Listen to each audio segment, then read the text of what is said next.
Boss, kumusta yung bla bla bla? Bayad ba? Sinagot ko na yan. Oo. Nagbayad na yata kay Bernard. Pero si Bernard di pa nagbabayad sa akin. Yata, hindi ako sure. Oh, nasa akin yung ano niyan eh. Yung folder, yung case folder niyan. Yung 2019. Nasa akin yun. Ay, tapos na yan. Oh, binayaran na ako ni Brenchong dyan. Oo. Pero marami akong papel. Hawak ko yung mga papel. Kaya, wag nyo kong upakan dahil masama rin akong mabwisit. Oo. Marami akong hawak na papel ng mga kaso-kaso nung nagkakasuhan. Oo. Kaya ako, tahimik lang. Pero pag nabwisit ako, pwede ko ilabas yan. Pero yan ay tapos na at lipas na. Wala na rin silbi. Oo. Sige po, thank you po. Ipe-play ko lang ito mga ka-hombre ko, itong video niya. Kasi syempre kaharap natin si Boss Manny dito. Maraming po salamat Boss Manny at pinaunlakan niyo po kami dito. Eto, kasi maraming mga tao, no, mga ka-hombre ko na nanonood, sobrang gusto nilang malaman kung anong masasabi ni Boss Manny dito sa utang daw ni Boss Manny kay Norman Mangusin na almost $30 million. Pero pakinig muna natin kasi hindi to alam ni Boss Manny, wala siyang idea dito. Ito po. Sinabihan ko kasi Johnny, ikaw, wag na wag mong ididikit sa pangalan ko yan. Kung magpo-post na tao na lang, magpo-post yan sa FL Family yan, nilalungos doon.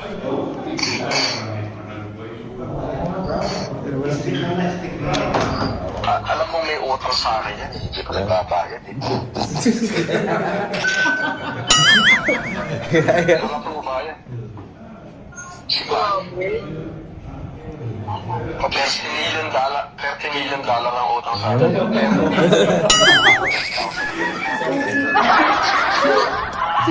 Sino ba? Naputi 1 billion Sino ba ito ba? Nagdadrugs yata ito ah. Yung masisipay. Baka nagdadrugs to. Boss Manny. Pinromote niya mag-isa na nangutang siya sa akin. Kompleto, nakadimanda yan. Para mas Baka naman nagdadrugs ito siya. Baka baliktad, baka siya pautangin. Umulit na. Ay, trapo daw. Nasabi po niya, Boss Manny, na kayo daw ay, yun nga, narinig niyo, na Hindi trapo ko pa daw. na-meet yan. Ayan, hindi niya na-meet. Tapos definitely wala kayong utang dyan, tama? Hindi ko nga kilala. At saka, Akala ko nga, adik yung pinano mo. isa pa, Boss Manny, nakapanayam ko po si Attorney Guanzon. Hmm. Siguro about 2 weeks ago po, sinabi niya, napaka-imposible. Si Manny pa ba? Si Manny nga namimigay. Tapos eto, may utang ng classic kalokohan. Di ba?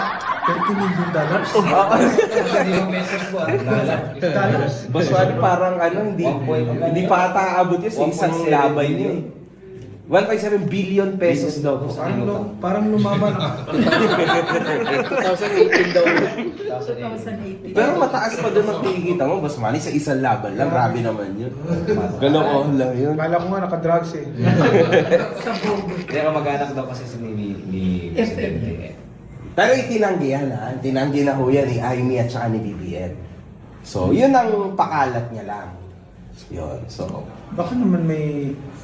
Nakatira sa... Nakatira. Baka naman may May something. Well, sabi ni Atty. Guanzon, Parang meron daw something, sabi ni Atty. Guanzon. something nga. Para sa kanya. parang semi-psychologically imbalanced. Yun. Yun. Nako, ganun. Hindi lang semi, boss. Psychologically, balance talaga yun. Kaya from... Ay, hindi naman. Ay, yung psychologically imbalanced, yung hindi na nakakakilala. Pero ito, alam pa niya eh. Alam pa niya ginagawa niya. Alam pa niya ginagawa niya eh. Nabubuhay siya sa ibang mundo eh. Bibigyan pa nga ng figure eh. Oo. 1.7 billion Ano daw to sa pesos. yung delikado dapat ipagamot na ito. Pero gusto ko. Totoo. Kailangan ng Hindi, intervention. boss, kasi... Kailangan ng help. Pero boss, Pero alam mo dapat pag mga ganyan, dapat tulungan na ito eh. Kasi baka may... tutulungan niyo po ba siya, Tutulungan Boss mo ba, Manny? Sen? Magpagamot? Di, pagamot natin. Ayun, libre. Ayos pa. Ipapagamot natin eh. Wala na lang dito. Kailangan. Kasi ano yun, boss, jail the dealer, save the user. Diba? Mukhang user to eh. Hindi, Boss Manny, pero sa totoo lang po, Parang ano eh, yung... May something. Alam mo na. sa totoo lang, Boss Manny, iniintay talaga ng mga tao yung sagot. At least nakasagot si Boss Manny. Ngayon, klaro na sa inyong lahat sa mundo ng internet, sa YouTube, na walang utang si Boss Manny. At hindi niya kilala. At hindi niya kilala yan, ha? No chance, hindi niya kilala yung tao na yan. Yan, naminis na sa kanya. Kung gusto niya lang magpatulong ng gamot, papagamot siya ni Sir. Parang Ayan. yung ano, Pagamot natin. Pagamot natin. Pagamot natin. oo, parang... Pagka kailangan mo daw ng tulong, magpagamot, o humanitarian, kasi Boss Manny, Hindi, naging tumutulong talaga ako sa tao. Hindi, syempre, man. Si Boss Manny, Bigyan ng mission. automatic to, tsaka legal, no?